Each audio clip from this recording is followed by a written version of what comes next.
Let's talk about Jim Acosta. Why not? We'll get into our prayer time right after this. Right after this, especially, Anyhow, let's talk about Jim Acosta. Jim Acosta is a journalist, an American journalist. He was with CNN for a long time, but he's been on different channels with different networks. He's been a White House correspondent. He's been at the desk. He's done all kinds of stuff, and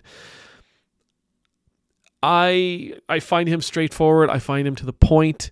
I find that he doesn't necessarily offer a whole lot of his opinion, but then again, he does do a podcast where he does offer his opinion. But anyway, without getting into his history or without getting into validating him or affirming him or anything like that, he did an interview with The Bulwark yesterday, or it was released yesterday, and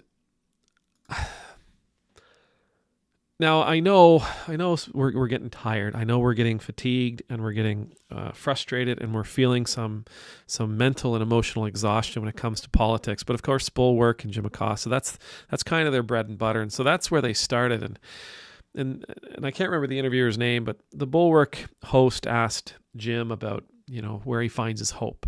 To paraphrase, where do you find your hope? And he said, well, it's for him. He said the bottom line, it boils down to. He said it boils down to we just have to outlast him. That's what he said, right? Like, my hope, I know that if I can just outlast the Trump administration, there'll be something better. I just need to outlast the Trump administration. I need to hold firm, he says, and stand our ground and defend what I can call the American way of life. And that's where he finds his hope. That's where he finds his hope, and that's where he finds his purpose. That's where he finds his mission. Now, I know lots of people, and not just Americans, but people all over the world, because it seems like right now there's all kinds of hard to swallow things going on around us. And it can feel like the world is completely topsy-turvy, and it can feel like everything is raining down on us all at once, that we've got the burdens of the world on our shoulders, and it's up to us to carry it. And by God, I just don't know how much longer I can carry it. I feel sad. I feel grief. I feel anger with the way people are treating one another. We could go through and compile a huge laundry list of all the different things that we're experiencing. And we could easily compile a list of all those who are responsible for the things that we're experiencing. For Acosta, he's talking from his American context. And the things that he sees happening in his country, he can trace a line, he can draw a line back to the current executive, the Trump administration. And he says, when he's asked by friends, he says, listen, we just have to outlast him. We just have to outlast this administration. And then we can worry about the next thing then. We just need to outlast this. And as he was speaking, as I often do, what does this say to us? What does this say to a Christian in this context? Well, Paul talks about, in Romans, I believe it is, Paul talks about the value of perseverance. And he says, we glory in our sufferings, knowing that perseverance leads to perseverance. We glory in our suffering because suffering produces perseverance, character, hope. And that's really what Acosta's talking about, right? We've got to persevere. Today's really heavy. It sucks. It's awful. I got to persevere. This crazy news that I keep hearing, and it seems to be getting worse, and it doesn't seem like there's an end here. It doesn't seem like they have a bottom. And persevere. I'm suffering. My friends are suffering. My family are suffering. My neighbors are suffering. I understand. But we've got to persevere. We've got to keep going. Now, sometimes I can remember times in my life where, I had to walk a long, long distance, and I just simply told myself, You got no water, you got no money, you got no food, you got 10 miles until you get to where you need to be. One foot in front of the other. Just put one more step. Let's just keep going. You got no choice. Keep moving.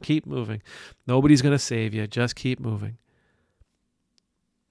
But it's not always that easy. Sometimes in order for us to persevere,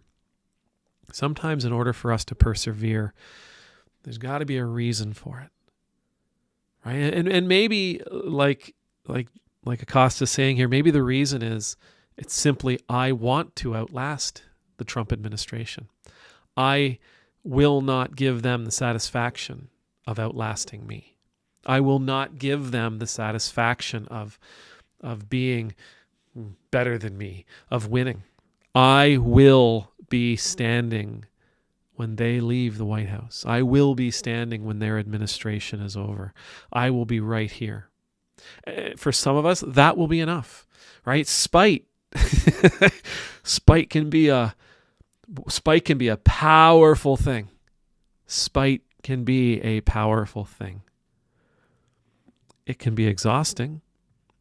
And when we fuel our perseverance with spite, when the source of our spite is gone, so is our perseverance. And we can often lose any sense of why we're here.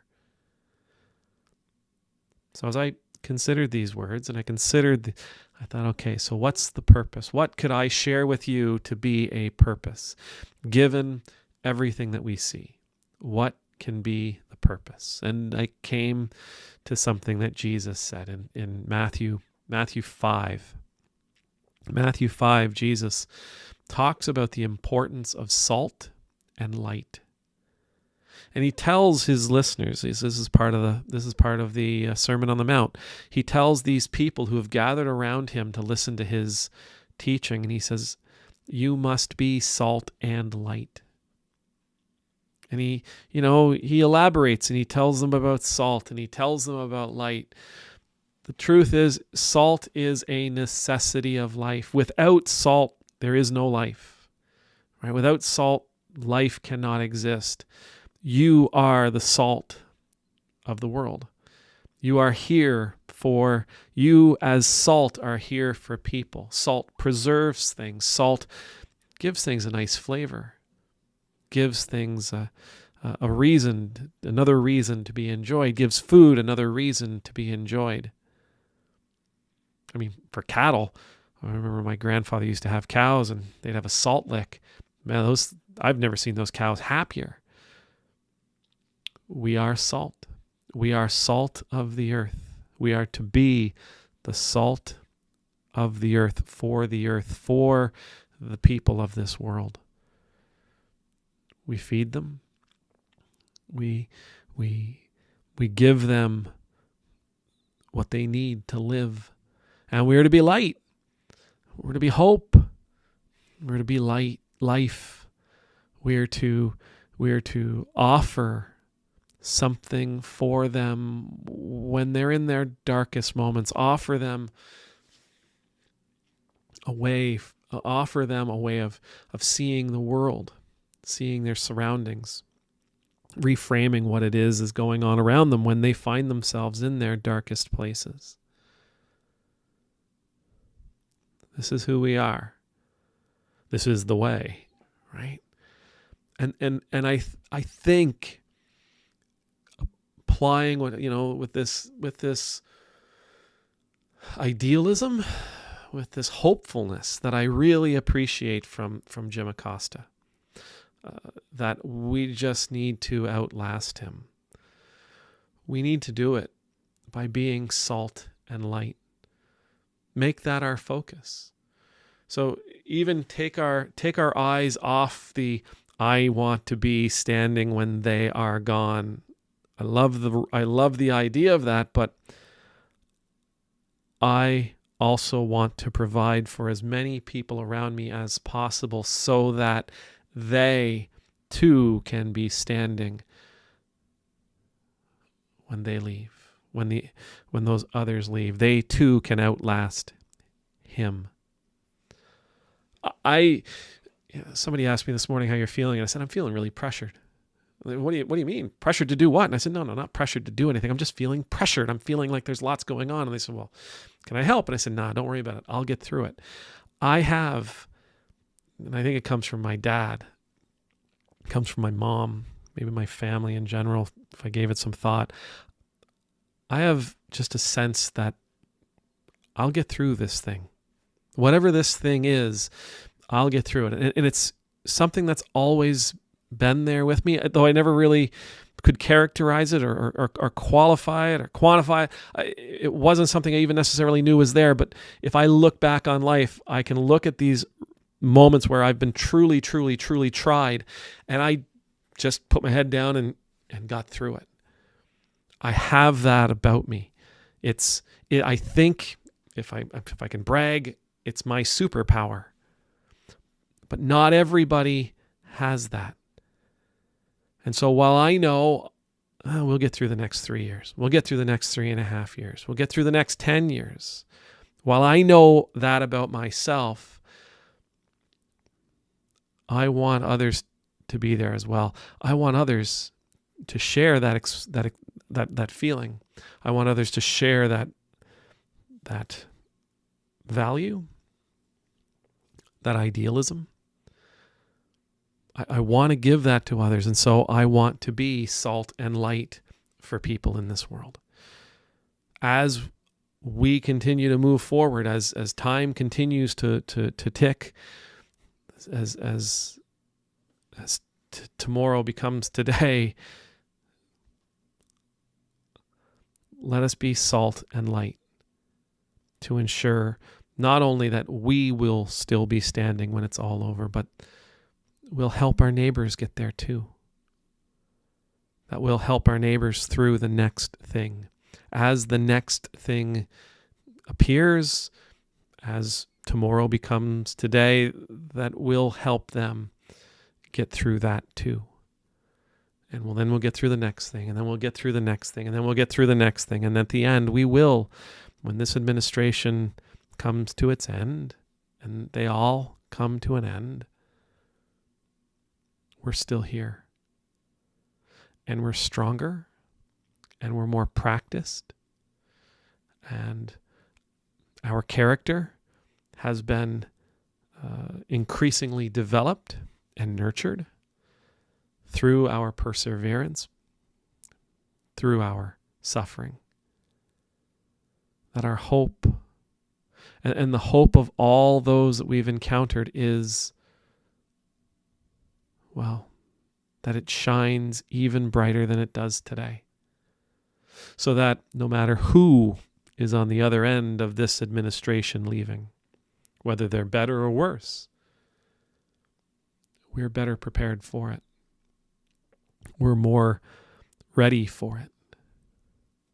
We're better equipped to deal with whatever may come. Let us be salt and light. Let us be salt and light so that not only do we persevere, but we help and teach and empower others to persevere alongside of us. Amen.